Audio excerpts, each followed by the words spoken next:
What he's capable of doing in that event, certainly. But up next, we've got the sit-skiing events, and we made our way down to the demo area here. And now, Tim, you're going to show us how to get into this.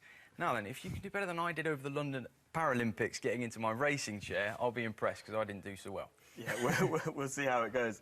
So, the eagle-eyed of you will have noticed that there's a number of different types of sit skis. Like each competitor is built into their custom things, so they're all set up individually. But the frame is basically the same for a lot of the competitors. It's just off the shelf, and then with custom suspension, the suspension basically absorbs the shocks and helps you build the pressure into the turn.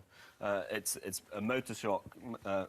A motorbike shock, and you can adjust the rebound and the compression for the different events and the different conditions. The skis are the same as what the Olympics guys will have been racing on. Same bindings, same skis for the different disciplines that we race in. Are there any regulations that you have to be aware of? The skis are regulation skis, so they have to be a certain length, certain turning radius. With the sit skis itself, the only regulation you have is to have these little brakes on the side. So when you see some of those spectacular crashes, this is what stops you, which I'm not quite convinced that it's always going to stop you at the speeds we go, but they're there just in case, just to slow you down from running down the hill. And how much involvement do you have in the development of your rig? So it's really individual. So for me, you get the frame, and there's a lot of adjustments within that to how you want to sit and how bucketed you are. The higher level of injury you'll be at more of an angle with your legs higher up, and then you'll just lean in more. Whereas with the lower levels, like myself, Mick and Ben, we can get more separation. Okay. Have a go at jumping in. I'll jump in and then try and show you. So how does your angle compare to that of, say, for example, the Japanese skiers? So this is a similar rig to what the Japanese are in. I sit a little bit higher than they do. And what the difference there is that the more height you have, the more angle and separation you can. So you can build more power into the turn. And the lower down you are, the more stable you're going to be. So it's finding the right balance for you and your level of disability.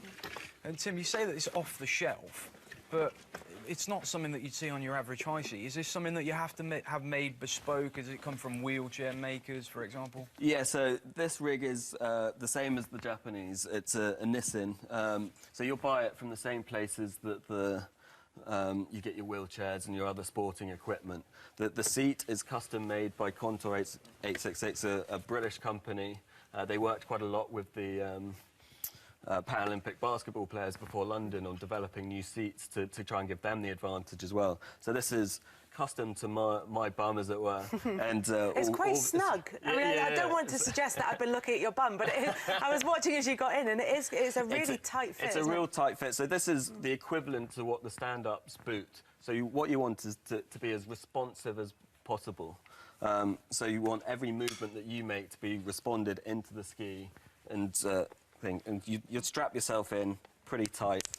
And Tim, these are the outriggers here. Just explain about what they do and how they provide you with extra balance and how they work. So the outriggers are... A lot of people think that you're putting a lot of effort through your arms, but actually they're just there for the balance and to help initiate the turn. So you've got the little skis on the end to help you slide, so you're not catching and injuring shoulders. You just have a little bit of string. Some of them will be fixed riggers, so they'll stay out all the time. But you'll push yourself out the start gate, and then as you get going, you let it out. Presumably they just help you get around as well when it's up like that.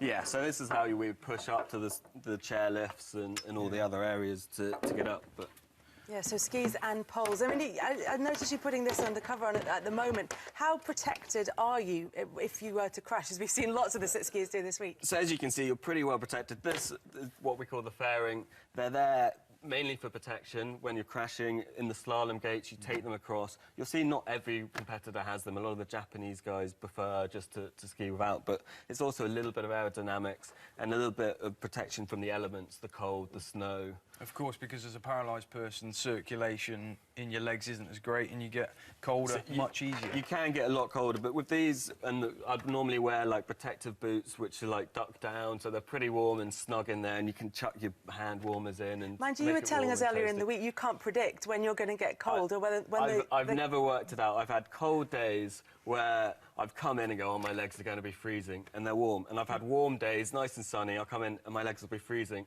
And then I've had the days where I'll come in and one's cold and one's warm. I'm just like, I'm lost. I give up. Yeah, it's not going to happen. And Tim, just one question. That you've obviously got your legs, so you've got all of really this excess room out the front. Do you think the guys that are amputees that can sit more upright have more of an advantage in the sit ski to yourself? They have. It varies.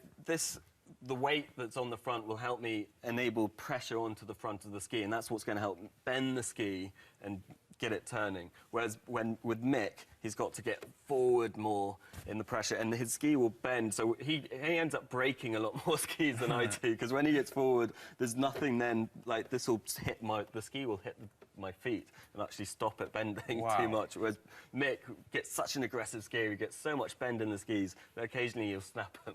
So, and the bindings that we've got are really tightly done up, so you're not going to come out like you might do if you had a crash, if you were a stand-up skier. And then the chairlift is the other end.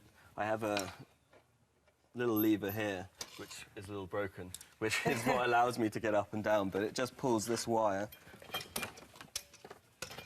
He says.